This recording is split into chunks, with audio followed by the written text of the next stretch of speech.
أعوذ بالله من الشيطان الرجيم. بسم الله الرحمن الرحيم.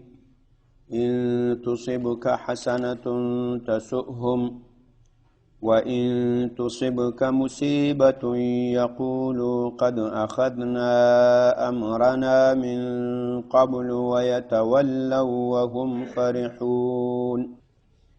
قل لن يصيبنا إلا ما كتب الله لنا هو مولانا وعلى الله فليتوكل المؤمنون.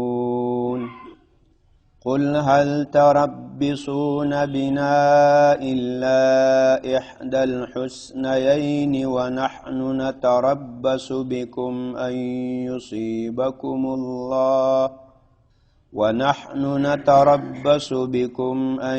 يصيبكم الله بعذاب من عنده أو بأيدينا فتربصوا إنا معكم متربصون. بسم الله الرحمن الرحیم. سورة التوبه آیت نمبر 50.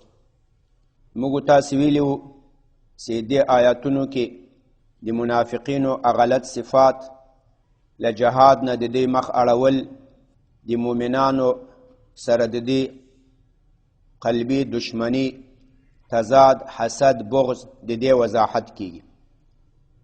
یو څو خبرې د دې مخ کې بیان کړې وې، اوس د دې نورې پاتې خبرې بیانوي. یو له هغو نه دا ده: ان تصبک حسنة تسؤهم. وای که چېرته ورسي تا ته ای نبی علیه الصلاة والسلام حسنة، یو نیکي، یو فتحه، نصرت، غنیمت، تسؤهم، دا دی خفه کوي. اگه برسد به شما، اصاب یصیب اصابتا، رسیدل. اگه برسد به شما حسنة، یک نیکی، فتحه، نصرت، غنیمت، تسؤهم، ای یار خفه میکنه. دا د نعمت او د خیر رسیدل تا ته دا دوی خفه کوي. دوی په زړه کې خفه سي چې دا ولې داسې چل وسو، نبی علیه الصلاة والسلام فاتح سو، هغه ته ولې غنیمت حاصل سو، هغه ته ولې نصرت حاصل سو، په دې دوی خفه سي. و ان تصبک مصیبه، او که ورسیږي تا ته یو مصیبت، یقولو، دوی بیا وایي. که چېرته نبی علیه الصلاة والسلام ته یو مصیبت ورسیږي، ظاهرا لکه د احد په غزوه کې تکلیف ورسېدو، بعضې صحابه شهیدان سول، خپله نبی علیه الصلاة والسلام مخ زخمی سو، غاښې مات شو، نو بیا دا منافقین وایي چې موږ لا پخوا خپله خبر را خپله کړې وه. ما از پیش کار خود را از خود کرده بودیم.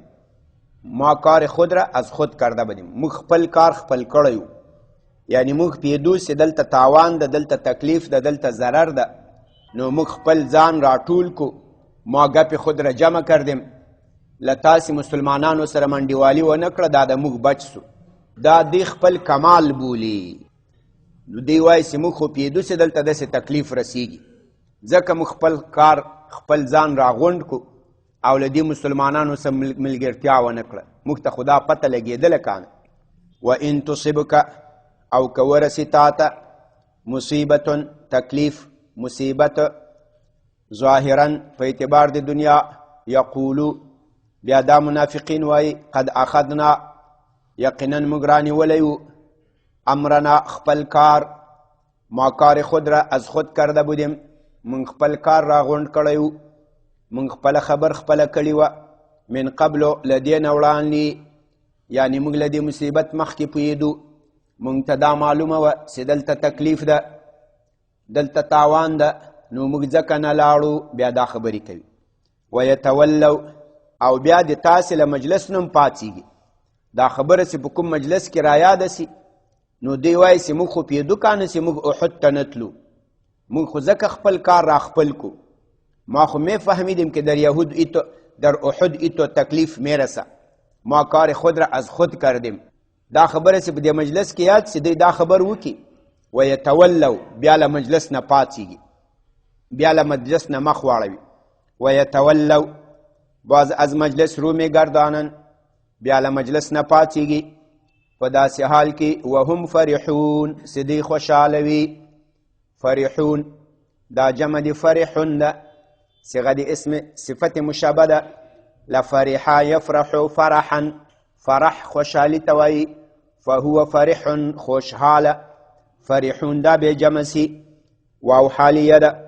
بیا دوی پاڅیږي له دې مجلس نه په داسې حال کې وهم فرحون چې دوی خوشحالي کوونکي وي، دوی خوشحاله وي چې وګوره د موږ خبرې نه منله، دوی په مصیبت کې واقع سو، دا د موږ بچ سلو.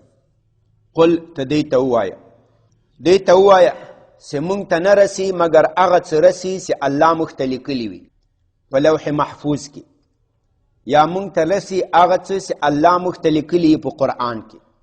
په قرآن کې الله موږ ته ویلي دي چې جهادونه کوي، یا به شهادت وي یا به نصرت وي. په لوح محفوظ کې الله لیکلي دي چې دا کسان به شهیدان سي، دا کسان به فتح ومومي. دا ټولې فیصلې شوي دي او دا لیکل چا کړي؟ دا د موږ مولا کړي، دا د موږ دوست کړي، دا د موږ بادار کړي، دا داسې ذات کړي دي چې هغه د موږ سره دوستي لري، محبت لري. نو هغه چېرته موږ ته غلطه فیصله لیکي، موږ په دې نه خفه کیږو.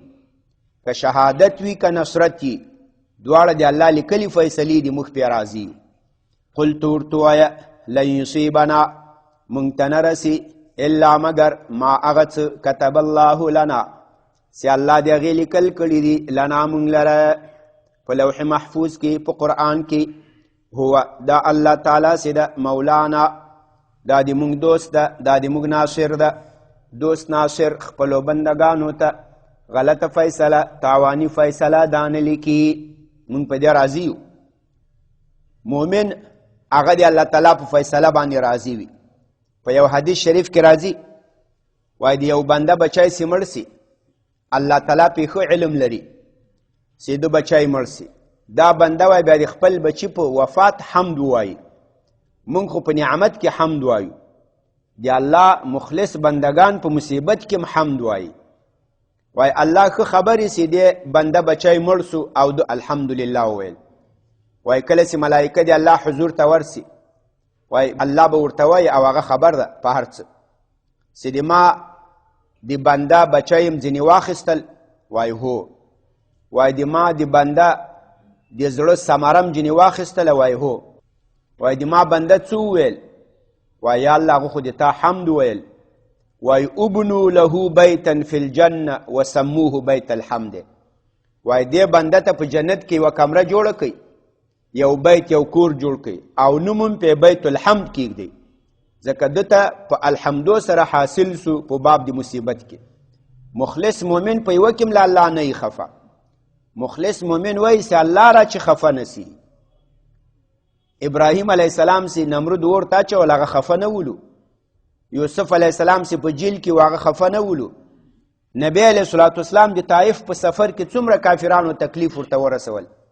کله چې لا کافرانو نه راغی په یو باغ کې کېنستل دعا کوي، هغه دعا یې اوږده دعا د آخر کې داسې وایي وایي اللهم ان لم یک بک علی غضب فلا ابالي. سر په وینو، خپې په وینو، تکلیف و مصیبت ورته رسېدلی. وایي یا الله که په دغو حال کې هم ته په ما باندې غصه نه یې، زه د دې باک نه لرم. په دغو حال کې که ته را باندې غصه نه یې، زه د دې باک نه لرم. ولک العتبى حتی ترضى. وایي یا الله ته اوس هم یو څوک ملامتولی سې، یعنې په دې وخت کې ما ته ویلی سې چې تا سم دعوت و تبلیغ نه ده کړی. حتی ترضى تر څو ته خوشحاله سې، ته ملامتي کولی سې تر څو چې ته خوشحاله سې. مخلص بندگان داسې هغو باندې چې څومره تکلیفونه راسي، دی وایي چې الله ناراضه نه سي، داسې نه وي چې دی خفه. هو مولانا، الله دې موږ دوست ده، یا خپل دوست په فیصله څوک نه خفه کیږي. وعلى الله فلیتوکل المؤمنون، او په دغه الله باندې باید توکل وکړي، خاص په الله باید توکل وکړي، بروسه وکړي مؤمنان. قلت ووایه دې منافقینو ته، ای منافقانو تاسې منتظر یاستې په دې مسلمانانو په دې مجاهدینو به څه وسي؟ په موږ به څه وسي؟ یا به شهادت وي یا به نصرت وي. په دې کې د نقصان خبره کومه یوه ده؟ شهادت د فضایل هر څه په آیاتونو په حدیثو کې ذکر دی. نصرت هغه هم د پرڅو کې واضحه خبره ده چې دین به غالب سي، کافران به ذلیل سي. په دې دوه کې به موږ ته ورسي او تاسې موږ ته دې دوه خبرو انتظار کوئ او په دې کې بیخي د تاوان خبره شته نه ده. موږ په تاسې څه شي انتظار کوو؟ یا به الله عذاب درکړي په یو مصیبت په مخته کې، او یا به موږ ته اجازت وکړي چې نور دا منافقان مړه کوئ. قلت ووایه هل تربصون، آیا تاسې انتظار نه کوئ بنا په موږ باندې الا مگر احدى الحسنیین، یو د دوه ښو خبرو.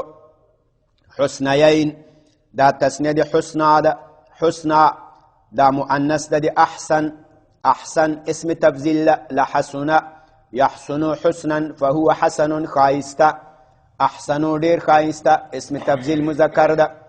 حسنا اسم تفضیل مؤنث ده ډیر خایسته. تو اوایا تاسې انتظار نه کوئ په موږ، شما انتظار نه می کشید سر ما الا مگر احدى الحسنیین، یکی از بسیار د خوب سخنه. تاسې په موږ انتظار نه کوئ مگر یو د دوه ډیرو ښو خبرو چې هغه یا شهادت دی او یا نصرت دی. ونحن او موږ سیو نتربص بکم، موږ انتظار کوو په تاسو باندې ان یصیبکم الله، چې الله مصیبت ورسوي تاسو ته بعذاب په یو عذاب من عنده لخپل جانبنا او بأیدینا یا د موږ په لاسونو. فتربصوا نو انتظار کوئ تاسو د موږ په حق کې انا یقینا موږ سیو معکم لتاسو سره متربصون انتظار کوونکي یو. تر همدې چې پورې بس ده، دا وروسته آیتونه بیا دواړه متصل دي بیا ډیریږي. نو د دې آیتونو حاصل دا سو چې ان تصبک حسنه تسؤهم، ای نبی علیه الصلاة والسلام که تا ته یو خیر ورسیږي دا دوی خفه کوي. ما درته ویلي و دا صورت ډېر سخت احکام دي، سړی باید خپل ځان ته متوجه سي، د ځان اصلاح پې باندې وکړي. نور څه کوو؟ ګورې چېرته چې مجاهدینو د اسلام ته چېرته تکلیف ورسیږي، مسلمانانو ته چېرته تکلیف ورسیږي، په دې مه خوشحاله کېږي. دا د منافقینو صفت ده، دا د بېدینه خلکو صفت ده. چېرته هم چې مسلمان ته تکلیف رسیږي سړی باید پې باندې غمجن سي، پې باندې خفه سي، متاثر سي په دې باندې خوشحالي نه ده په کار. او که تاسو ته یو رحمت ورسیږي ان تصبک حسنه دا دوی خفه کي، که تاسو ته یو نیکي ورسیږي دا دوی خفه کي. ګوري د مجاهدینو د مسلمانانو په فتح او په نصرت باندې خفه نسی. دا معنا نسی ته له چا سره شخصي بدبیني لري، د تا له چا سره په یوه خبره لانجه راغلی، خفګان راغلی، اوس که هغه چېرته فتح کوي، نصرت کوي، مسلمان وي، مجاهد وي، تا د خپلې بدبیني په بنا ورسره د هغو په دې فتحه خفه شي، په زړه کې ناراضه سي، خوند در نه کړي. دا ډېره خطرناکه خبر ده، له دې ځان ساتئ. په دې باندې دا د منافق صفت ده چې د مسلمانانو په فتح او په نصرت باندې دی خفه کېږي. دا خپل خفګانونه، دا خپل شخصي مسلې دا شاته پرېږدي. یوه روپۍ دوه روپۍ ګټه تاوان هغه شاته پرېږدي، هغه دونه خبر نه ده چې له ایمانه پکې خلاص نه سو. دې خبرې ته ډېر سخت متوجه سي. او که تاسو ته یو مصیبت ورسیږي دوی وایي قد اخذنا امرنا من قبلو. دا خو دا بعضې منافقینو چې سړی اوري کانه چې چېرته ډرون وسي یا مسلمانان شهیدان سي یا تکلیف ورسیږي، دا بعضې وایي موږ نه ویل چې له دې خلکو سره جنګ نه کېږي، جهاد نه کېږي، راځئ کلار کښېنئ، راځئ مه کوئ، ځان مه مړ کوئ، تباهي مه جوړوئ، ځان مه ختموئ. وګوره د شپېته او یا دېرش څلوېښت کسان وایي بیا شهیدان سوي، د مشرانو چې نه مني دغه به محال وي، ځان ته بیا مشران وایي، ځان ته بیا پوه خلک وایي. دا ټول دا د منافقانو خبرې دي، دا مه کوئ. وان تصبک مصیبة یقولو قد اخذنا امرنا، مونږ خو لا خپله خبر له پخوا نه را خپله کړې وه.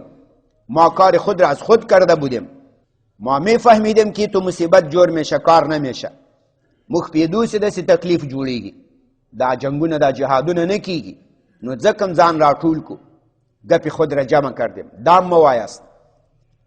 که کولی سې نصرت وکړه، مدد وکړه، برخه واخله، مالی جانی، په دعا سره، په بل سره، په بل سره، یو قسم جهاد خو به دې له وسه کیږي.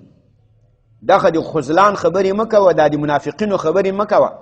موږ چاته وایو نه ګوره په چا لاس نه ږدو، دا صفت بیانوو چې دا صفت ډېر بد صفت ده. وتولوا وهم فرحون، بیا لا مجلس نه پاڅېږي د ډېر خوشحاله یي چې وګوره د ما فیصله صحیح وختله. دا خلک د مسلمانانو شکست ته خوشحاله یي، خو چې د ده خبره رښتیا سي. به شکست مسلمانان خوش میشه، خو که ګپ یې زو چی شوه، ګپ یې زو راستی شوه. وای 100-200 دي چیرته شهیدان سي، خو چې ما ویل چې دا جنگ ډېر سخت ده، دا مه کوئ، چې ما خبر څنګه سي. او دوی ولې ویتولوا وهم فرحون، دوی پاڅېږي مخ واړوي او دوی خوشحاله دې ته یي چې د ده خبر څنګه سوله، هغه رښتیا سوله. داسې څنګه ویل رښتیا هم تکلیف ورسېدو. اوس منافقین ولې خوشحاله وو؟ په احد کې هغه خو ویل چې دا جنگ نه ده، په دې کې قتل و قتال ډېر کېږي، د مدینې په داخل کې باید جګړه وسي. هغه چې رښتیا هم هلته مصیبت ورسېدو، نو دوی ویل موږ نه درته ویل، موږ د مشرانو نه منئ، بس دغسې کیسې به کېږي. له ټولو کیسو نه باید سړی ځان وساتي. د مؤمنانو په شکستو په کمزوري باید سړی خوشحاله نسی، او د مؤمنانو په فتح و په نصرت باید سړی خوشحاله سی. باید دعاګانې ورته وکړي. شخصي بدبیني، شخصي تضاد له چا سره معمولی د دنیا او د پیسو څه خبرې، هغه باید سړی شاته غورځاري کړي. او دې ته باید خیال وکړو چې ایمان پکې خراب نه سي. خپل ځان ته باید خیال وکړو، خپل ایمان ته باید خیال وکړو. سبحان ربك رب العزة عما يصفون وسلام على المرسلين والحمد لله رب العالمين. یا الله د قرآن کریم دا ترجمه او تفسیر خپل حضور کې قبول او منظور کې. که څه زیادت و نقصان شوی تی موږ ته معافي وکړې. په حاضر مجلس فضل و رحم وکړې. د مجاهدینو د اسلام حافظ و ناصر شي. یا الله څوک چې تا د دین خدمت کوي هر چیرته وي، ته حافظ ناصر مددگار سي. ظاهري باطني ټولو ناروغیو ته صحت عافیت نصیب کړي. بچیان لورګانې راته نیکان صالحان د دین خادمان لوی کړي. په کورونو کې مریضان وي، یا الله ته صحت عافیت نصیب کړي. بچیان وي، کشران وي، مشران وي. وصلی الله تعالی علی خیر خلق.